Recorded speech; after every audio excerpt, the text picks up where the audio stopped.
Oh god. Uh, sure, I'll take the center, I guess. E5. You're fianchettoing, if that's what it's called. I'll just take the center again. You're probably gonna bring your knight on and then castle. Uh, in which instance, I'm not gonna push the pawn. No, you're pushing the other pawn. Um, you might do e4, so I might protect it. Probably.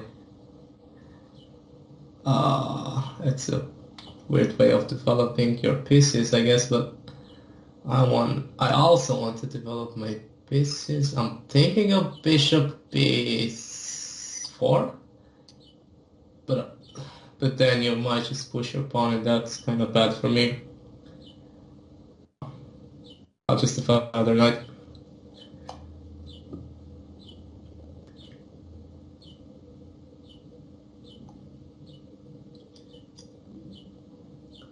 Not sure where your knight is headed. Oh, it just defends, I guess. So that's attacked twice and it's defended twice, so I can't take, unfortunately. And I don't want you to take it. That doesn't look very good.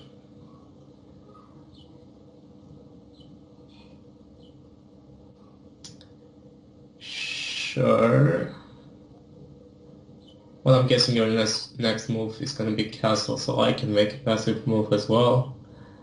Unless you're attacking something I'm not seeing, which I highly doubt. So I'll just develop my bishop.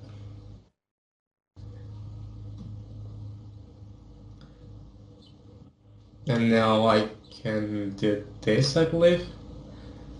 Because I just want to develop more. And I'll take, and you'll take with the queen, actually, maybe. No, with the knight. Sure. Oh, can I castle? Defend it, defend. I probably can castle. Although that pawn looks kind of scary. Uh, hmm. Queen d7 shouldn't be too bad, I think.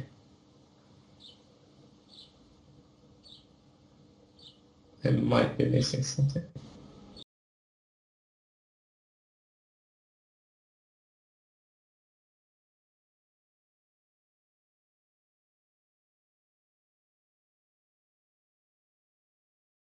Oh, all right, I guess.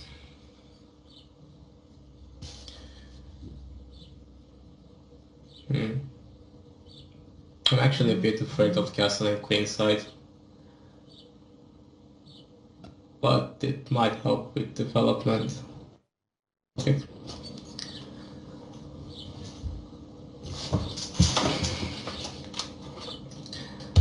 Although that's bad for me because I just realized if pawn takes, then knight takes, and knight takes the other pawn, threatening my queen and winning the tempo. Then you can fork. Actually, if I defend the f7 pawn, you cannot fork my rooks.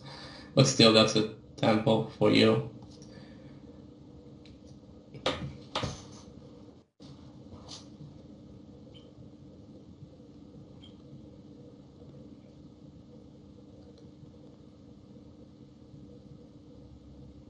Or am I not correct?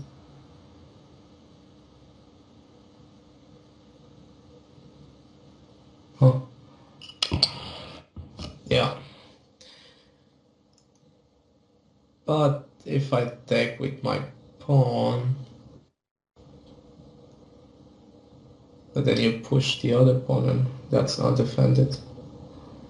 Well, I'm curious, because I haven't calculated this line.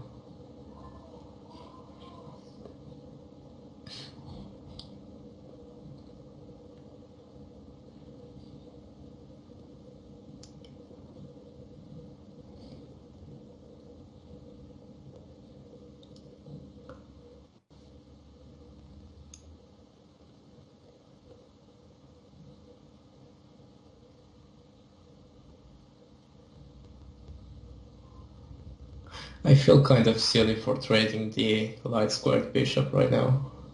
be honest. That's a bit unexpected, I guess. Uh, what would I want to do? Well, I guess I'll...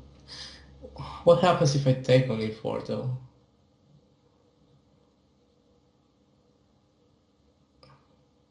Nothing. I mean, you can take... You can... I'll just take...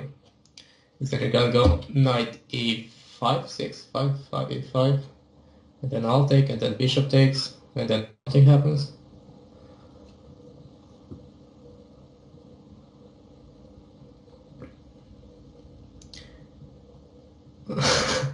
Okay, I guess. Is it that bad? Shit. Oh, well, I don't know.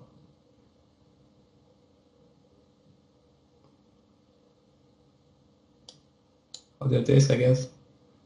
Because I have no other idea other than pushing my king side pawns and trying to get a mating attack, or just maybe any kind of attack, really.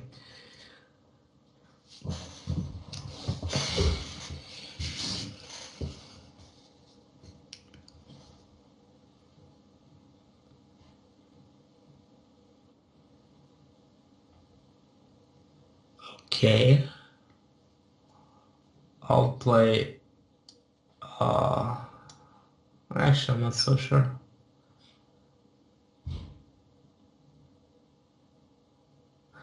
Well, I'll play a6 because that's scary. Although it shouldn't be too scary, I guess.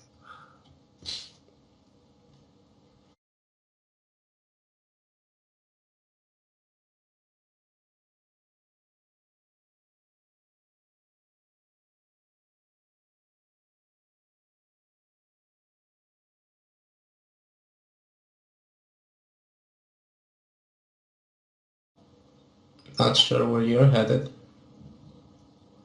to be frank. Um, well, I want to push my buttons, but I can't.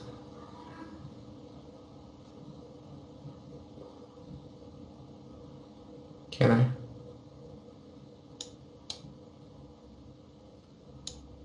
Well, this pawn is getting annoying. Oh,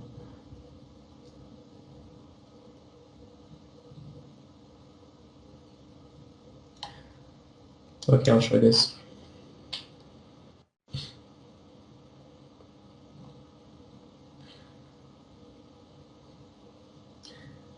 The purpose of which is just to put more pressure on the king side. Well, currently, it also defends the a5 square.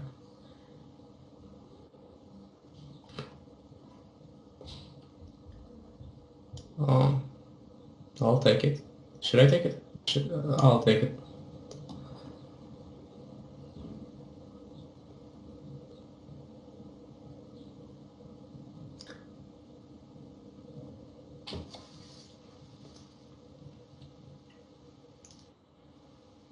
Now I got forked. Feels bad. Except, can I do something about this? Well, I can choose which piece I lose and which I don't, I guess.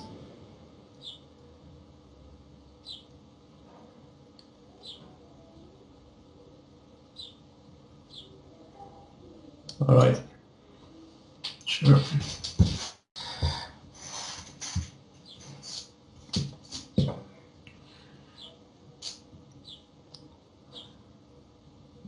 As expected. I should probably take with the queen.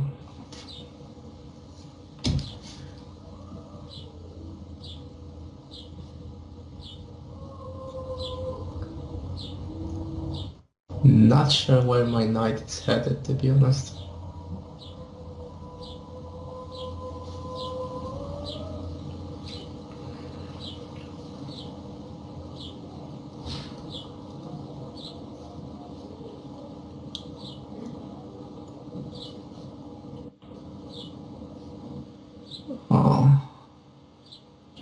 Well, that threatens my knight.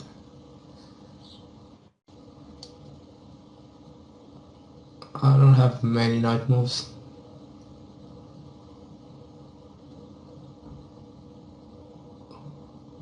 Oh.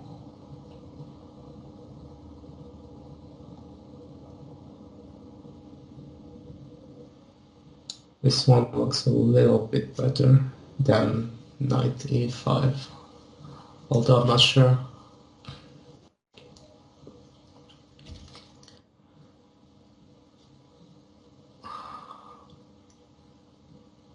Well, that's it.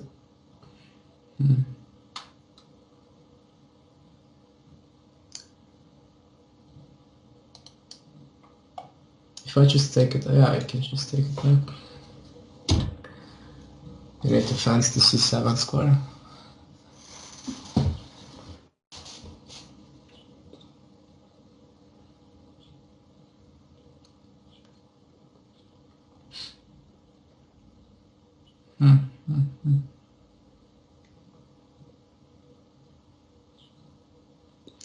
I don't see the attack here, which kind of worries me, to be honest. Not sure if I should counterattack or if I should just defend with c6. c6 looks like a bad move.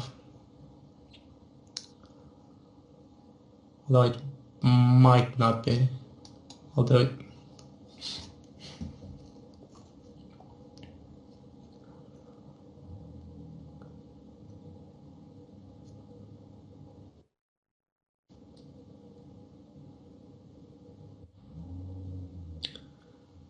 Attacking my knight. Do I have any idea here? Not really, to be honest. Kind of like that knight, to be honest.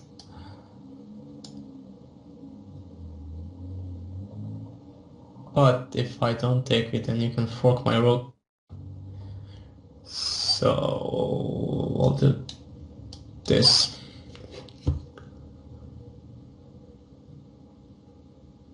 In which you can still win a pawn. But I want to keep my knight, because if I'm not mistaken, I am currently a piece down. Not sure which square. I'll go g1. I mean g8. That's bad. Oh, because I don't see that. Sure. Well, I should just resign in this position, honestly. Thank you, I guess. Yeah, that's bad. Didn't see my queen there.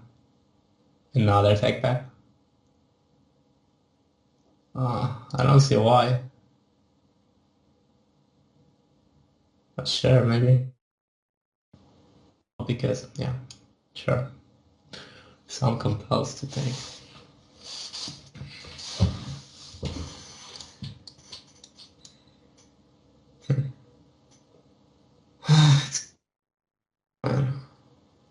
I'm not sure. I'm not sure how I'm gonna prevent this. I can't. It's kind of pinned. I'll just push my pawn. Oh, actually, that's fuck. That's.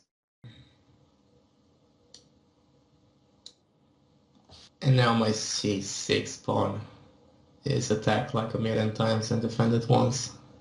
Twice, I mean. Feels like I already lost. I'm... maybe not, I guess. Oh. Not sure what you're threatening.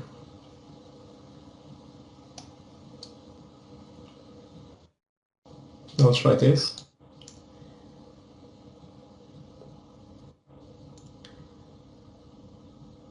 Still don't see it.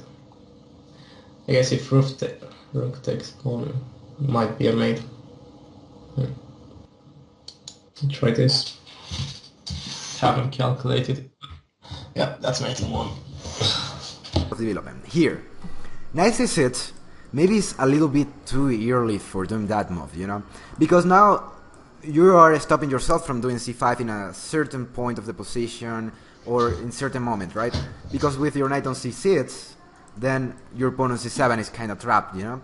So maybe knight d7 in the future makes more sense. Maybe bishop d6 or c6 and knight d7 makes sense. And the idea is that this pawn can be moved in the future, right?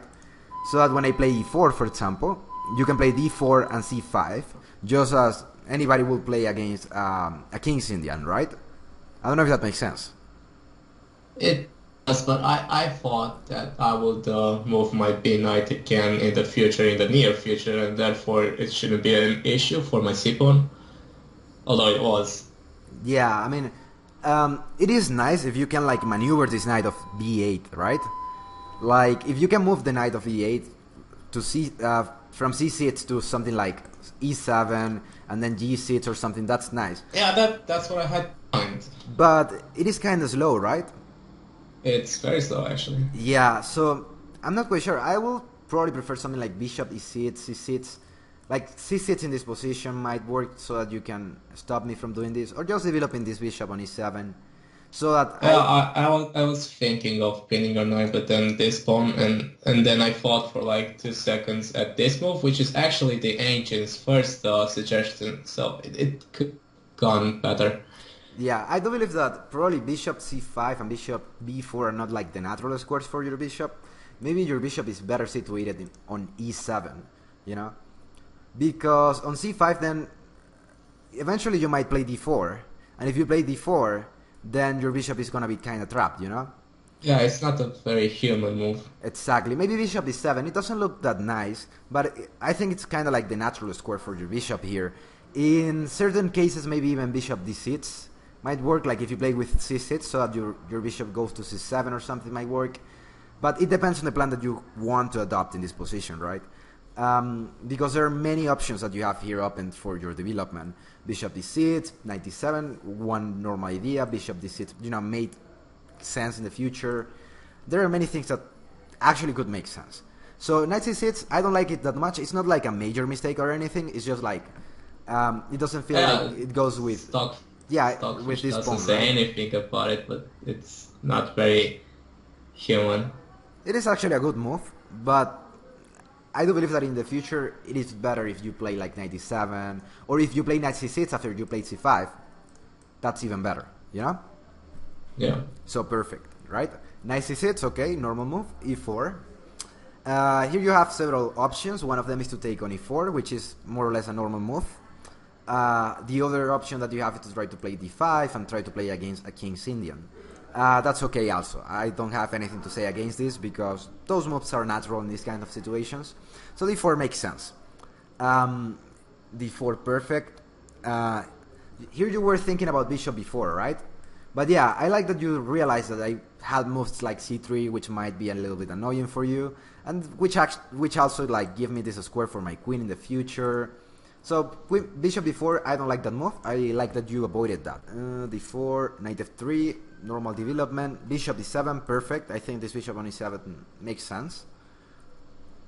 Castling, bishop d4. Now here I have yeah, this is actually a bad move because if I'm correct, you should keep how do you say pinned pieces, and I took here after you pushed your h pawn. I mean, here's the thing, right? First of all, this bishop of g4 is your good bishop. Why is that? Because of your chain pawn in the center, which is close right now, right? So this is your good bishop. This bishop on e7 is your bad bishop because it doesn't have like so many squares to go to. This bishop, on the other hand, can maneuver better. Here you're basically moving your bishop to g4, and after I play h3, you're trading your good bishop for my knight on f3, which is not especially good, right? So I wouldn't recommend you to do that. I would recommend you to try to keep this bishop, because this bishop is better than this knight on f3. So if you can play something like maybe h6, so that I cannot play knight d5, and then you can play bishop e6, right? Also, if you want to attack me on the king side, as you actually did, like you went towards the queen side to castle, that was a generally good idea. But if you want to do so, you might want to get rid of this defender here, so that you can have these squares, like the white squares, weak. Make sense? Yeah, that's why I felt silly after trading my white bishop, because it's actually very important. Yeah, it's helping me, right? So something that you might want to do here h6, bishop e6, and queen d7. The idea is that you're now trading your good bishop for the bishop on g2, which makes more sense. Because then you castle and you can actually create an attack, because now I have some weaknesses, right? But when you play bishop g4 and you take on f3, then I do not have any weakness to be exploited in the near future. If you want to castle queenside and then you want to attack me on the king side, something that makes more sense to play bishop e6, queen d7, bishop h3 is more or less a good idea in the future, so that you can trade this bishop. Make sense? Does. So something that you have to consider is the importance of the pieces in this position. You weren't thinking that much beyond development. You were saying, well, I want to finish my development. Bishop g4 looks like a good idea here. So you played bishop g4. I made some notes here, and I realized that, yeah, bishop f3, that doesn't make a lot of sense. Also, bishop g4 might be even a good move, because now you're provoking me to play h3. And this is a new weakness for my pawn structure if you want to attack me, right? So if I were to retreat right after, it wouldn't be such a bad move, you're saying? No, if you play bishop h5, for example, or bishop e6 even, that's good for you. Because if your idea is to castle queenside, now you have the ability to attack in the future and to break with your pawns, which makes more sense, right? So bishop g4 might make even more sense than bishop e6 here, because you're creating a debility on h3. Remember that you do not want to move a lot the pawns which are in front of your king, because that creates debilities, right? And anytime that a pawn moves, then it is leaving some weaknesses behind it. That's a problem with pawns, that you cannot move them backwards. And if you could do so, then that will be great, but you cannot do that. So anytime that you move a pawn, then you are leaving some weakness, right? Like this pawn on h2 was defending the pawn on g3, and now there's just the pawn on f2 defending the pawn on g3, and these pawns here might be attacked in the future with your pieces. So bishop takes f3, not a good move. Definitely not a good move. You're trading this bishop, which is a good one, for a knight on f3, which is going to be recaptured here, and that's not good. So knight takes f3, queen d7, c3. Okay, queen d7. What's your idea here? Well, I was gonna castle queenside so I could push my kingside pawns towards your king. Okay, and here you said, I'm kind of afraid of going towards the queenside, you know? Yeah, because there are some attacks, because you castled kingside, so we castled on opposite sides. Exactly. So here you have to be really careful. In games where people are castling towards the opposite side, there is going to be a lot of violence, right? Because then you're going to come from the king side trying to kill me, and then I'm going to go towards the queen side trying to kill you. So that's basically what it is. You have to be really careful. Also, there are some things to consider here. Like if you want to castle towards the queen side, how much control of the center do you have is important. And also, how much space do you have is important.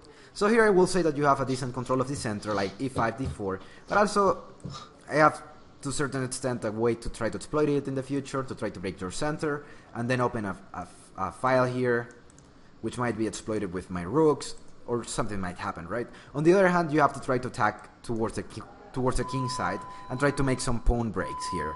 So that's something important for you. You were saying, well, I'm kind of afraid of castling queenside, and I think that's sane, because if you are not kind of afraid in this kind of positions, then you're kind of not thinking enough, because you never know actually what's going to happen in the future, because it's people trying to kill each other, and everything is going forward the other kings. Make sense?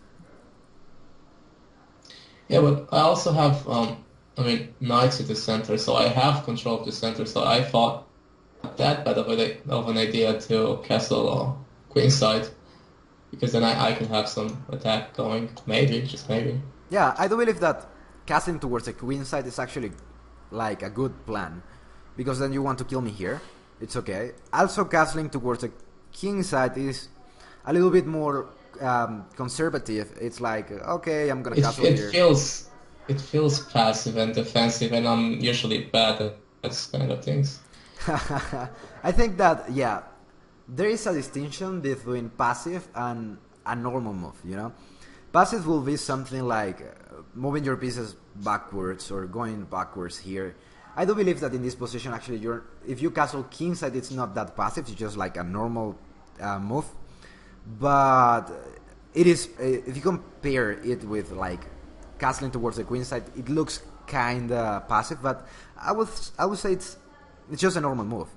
I mean, It's decent. yeah, it's decent. It's not a problem. I think you can castle here, and nobody dies, right? And you can try to play towards the center, and then I'll try to play something like f4, maybe king h2, and try to break the center. So that's some of my ideas. If you castle towards the queen side as you did, now your position is okay. I'm gonna kill you, and if you're doing so, then you have to be really careful with the central changes and all these things here.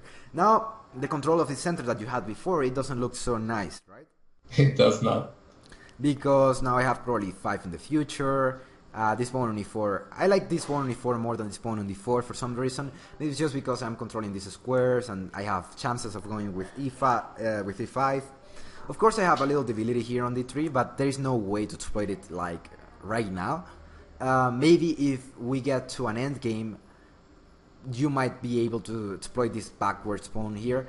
But in this kind of position where we are killing one another, usually we do not get into an end game which is like equal, or you can exploit the abilities of the pawn structure. Maybe just people are killing each other, right? So here a4.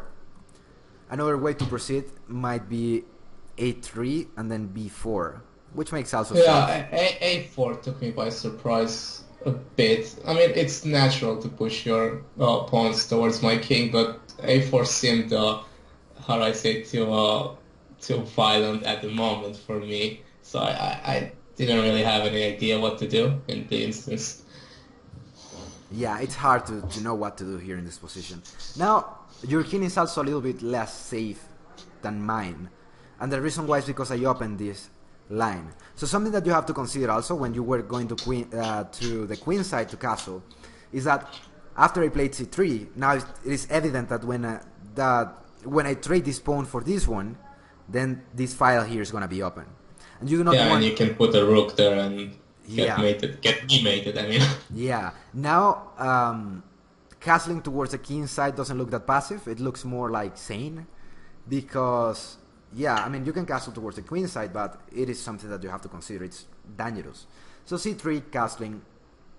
You took okay, a4, and a4 is just playing a5 and a6 and trying to create even more weaknesses. And also, if I play b4 directly, that makes sense, because maybe I am sacrificing this pawn for opening your position. Like without playing a3 directly, I may play b4 directly. Make sense? Because let's say that you take with your knight or you take with your bishop. It's helping me because you're opening a line here.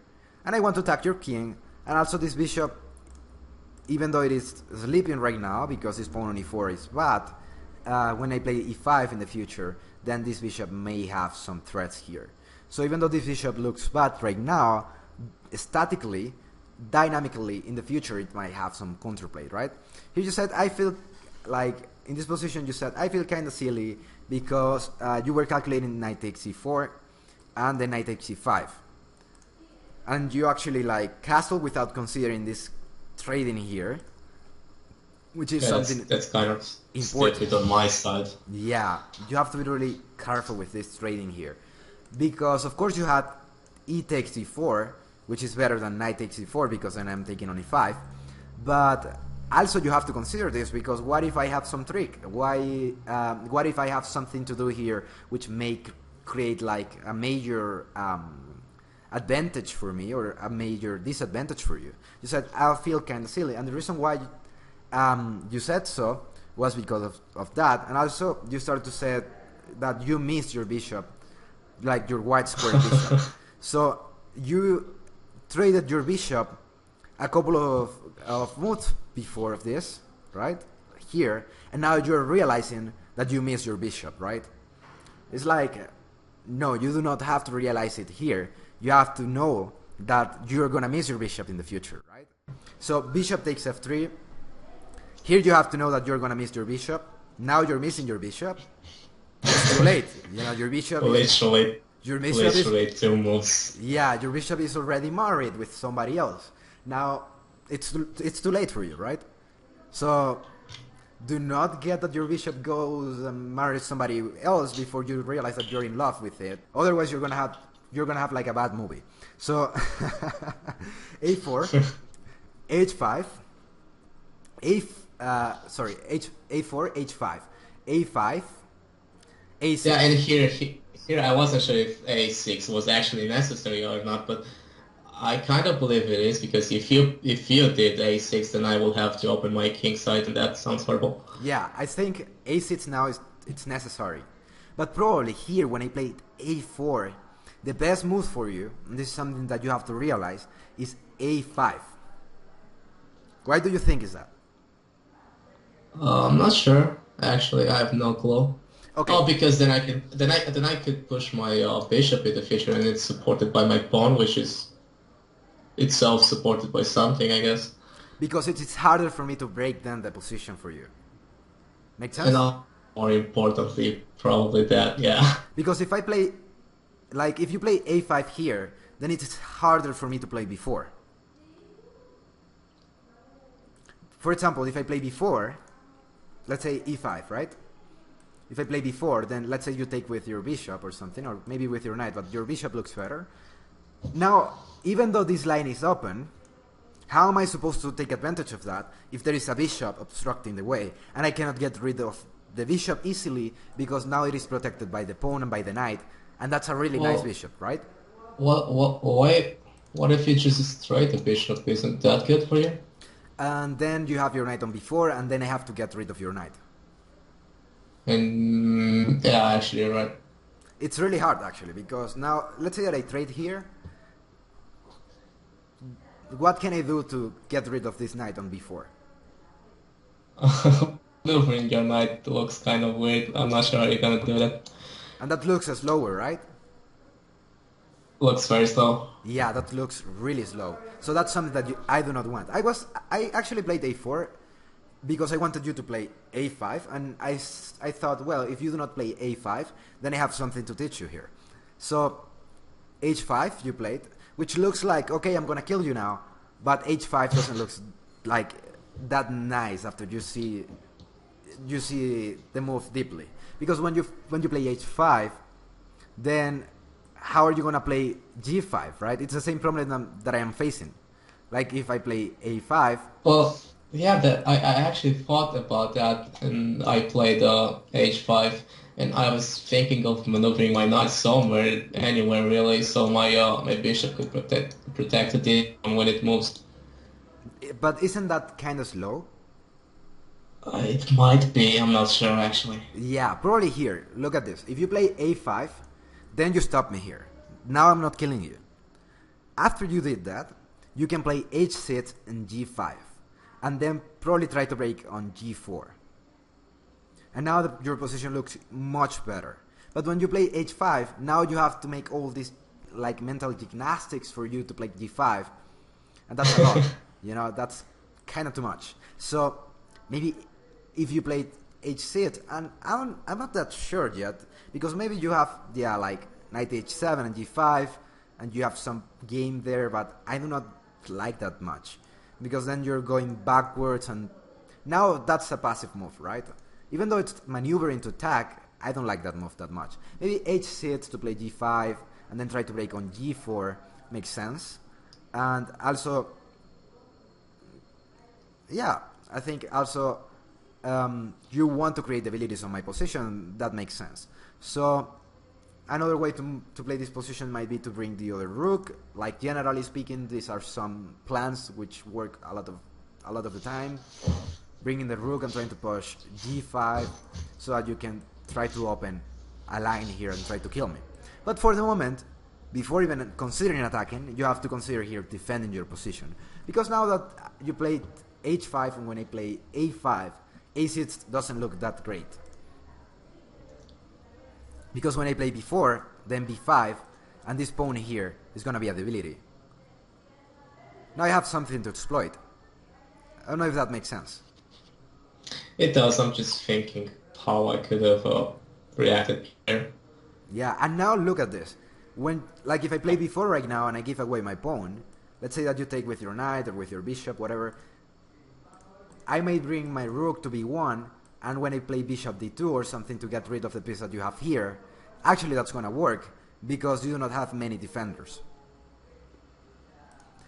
Even if you defend it even more, I can bring my queen and create even more pressure here and bring my rooks, and now I'm killing you. So that's different. Yeah, and even if I can find some resources, you have two open files which look very great for you. Yeah. So look how a5 is extremely important here. Even though it doesn't look that nice because it seems like you're moving your pawn in front, like probably you're thinking In front of my king. Yeah, you're moving your pawn in front of your king, and also I'm moving the pawn 2 squares away from my king. That looks really dangerous. When we look at it objectively, it is better than a6, right? So a5, a6, it's kind of forced, I think, because otherwise I'm gonna play a6, and that's really dangerous. So bishop d2, now I'm gonna play b4, and now I have something to attack here, and two open lines that's gonna work. Bishop d6, mistake. This is something that you cannot allow yourself to do here in this position. What do you think? Bishop d6 is not that good.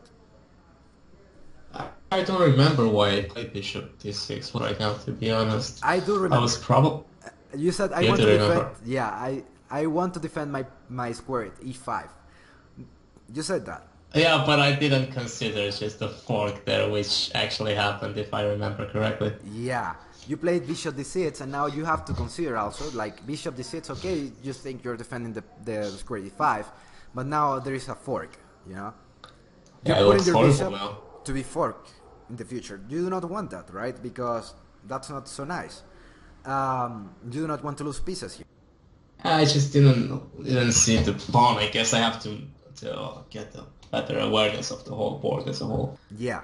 So if you take with your bishop here, even if you take with your bishop, then I have a really nice attack. Because I have rook b1, I can take, and then I can bring my queen and my rook, and everything seems to be coming towards the king side. In the future I may have e5, and then everything is working towards your king. On the other hand, your pieces are not doing that much, right? You have to try to create a plan here. Bishop d6 is a sign that you do not have a plan. You have to create a plan. You're just playing the move that you think is going to work, but you're not seeing beyond, right? So Well, my general strategy was just pushing these pawns, breaking this position. I mean, but the problem is that your plan, at some point, it just struck me that it's actually faster than mine, and so I have to defend now, and I can't attack anymore. Okay, now you had a plan. But if you had the plan, here's the thing. If you had the plan, then you should try to make it work, you know? Instead of just not having a plan. Like here, if you see that my plan is to go and attack you and it's gonna be faster than your attack, then you have to create a plan to defend yourself. Right? So, Right. in this position, if your plan is to try to kill me, and you saw that that's a nice plan, because then you have some counterplay and you have to try to kill me, that's perfect. So, what you should be thinking about? You should be thinking about, at least on general terms, you should be thinking about knight h7, g5 to push the pawn, or even g5 directly, so that you're giving away a pawn, but if I take, then you are opening some lines, or you're doing something active, right? You cannot remain passive here. So let's say knight h7, g5, rook here, maybe even f5 or something in the future, I don't know. You have to be thinking about all of these things. The reason why you have to be thinking about all of these things is because you have to have a plan. You have to have an ideal position here. And your ideal position should be something on these terms. Like, if you want to attack, what's your ideal attack? And once you know what's your ideal attack, then try to figure out a way to make it real. Make sense? It does.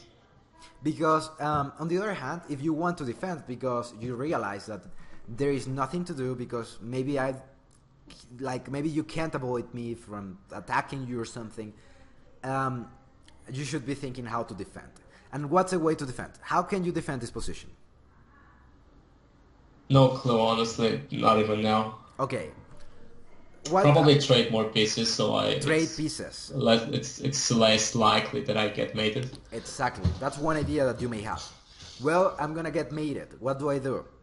I have to trade pieces. If I trade pieces, then maybe the other guy doesn't have enough pieces as to kill me. That's one way to look at it. Other way to defend the position is No idea. bringing pieces to defend the thing that it's weak. Right? Like if you do not have, like if you want to defend, one good idea is to try to trade pieces. Another good idea usually is to try to bring pieces towards the place which is being attacked, so that the attack is not that hard, it is not that strong. That's something that you may do. It's like bringing reinforcements. That's another way to defend. What do you think could be another way to defend?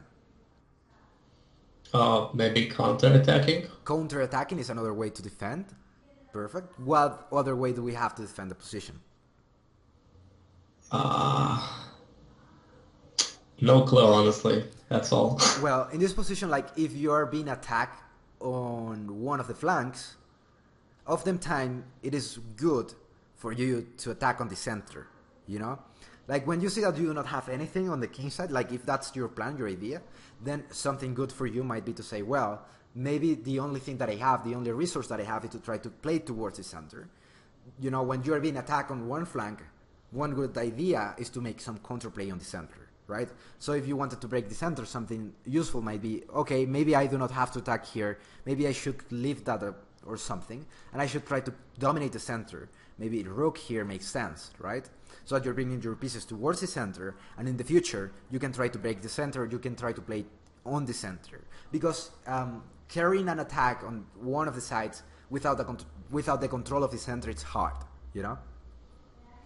In case the center is close, and there's no way you're gonna do anything on the center, then it's good for you to attack on the other side, right?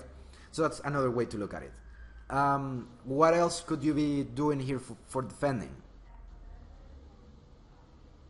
Well, first of all, I should probably identify the squares that need defending, and then bring more pieces, as you said.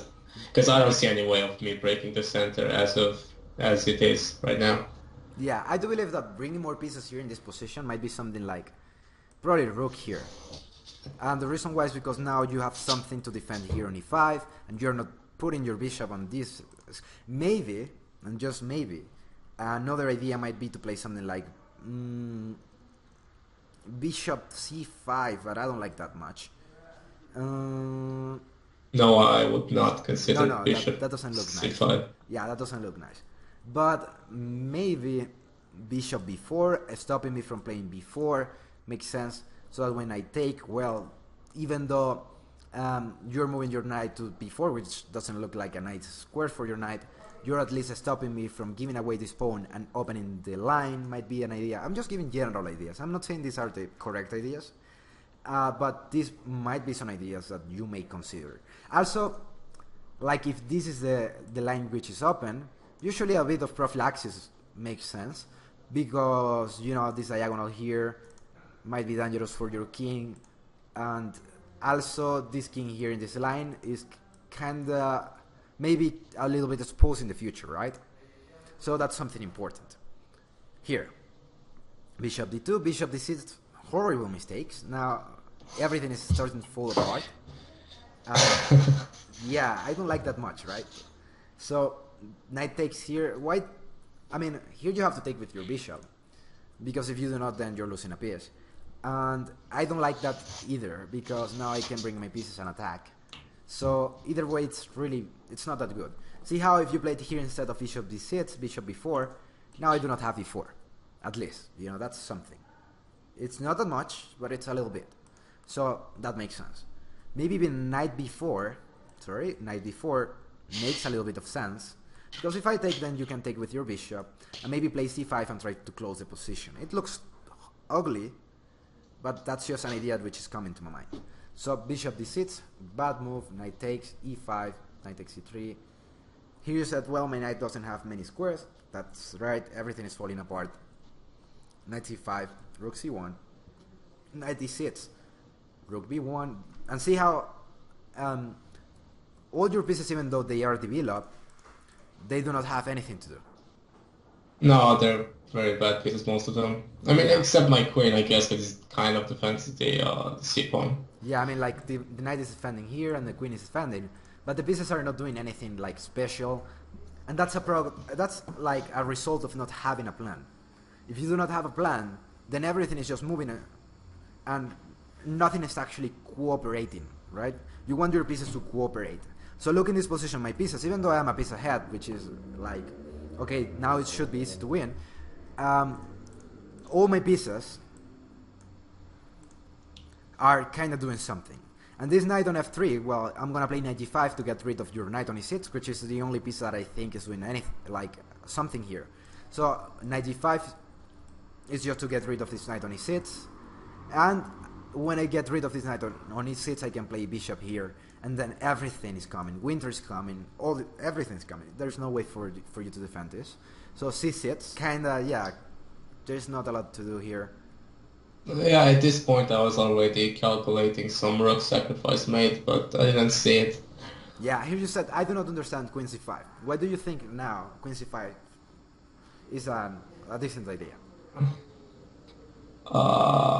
Well, it looks like you're trying to get me in a mating net, but I just don't see it, honestly. Yeah, I mean, the idea here is that, remember what I told you before, that whenever you move a pawn, then you're leaving weak squares? Yeah, I mean, the b pawn is now weak, Yeah, theoretically. b7 is weak, but also your dark squares are really weak. And I have this bishop here, which is really dangerous for you. This other bishop here, which is really dangerous for you. And with queen c5, basically what I am doing is bringing my queen to b6. And now I'm not only killing you here, I'm killing you here, and I'm sacrificing here. So the idea with queen c5 is to move the queen to my ideal position, which is b6. So knight d7, and Mating. probably, I believe, yeah, queen a7 is a good move. I was thinking that maybe queen takes c6 might be a sacrifice here, but probably doesn't work because you're defending on b8. So that doesn't work. Queen a7, and now it's really hard for you to defend because I'm touching here. And I'm also coming here. And everything is really hard to defend, you know? So, yeah, those are some general ideas. I hope you learned something here.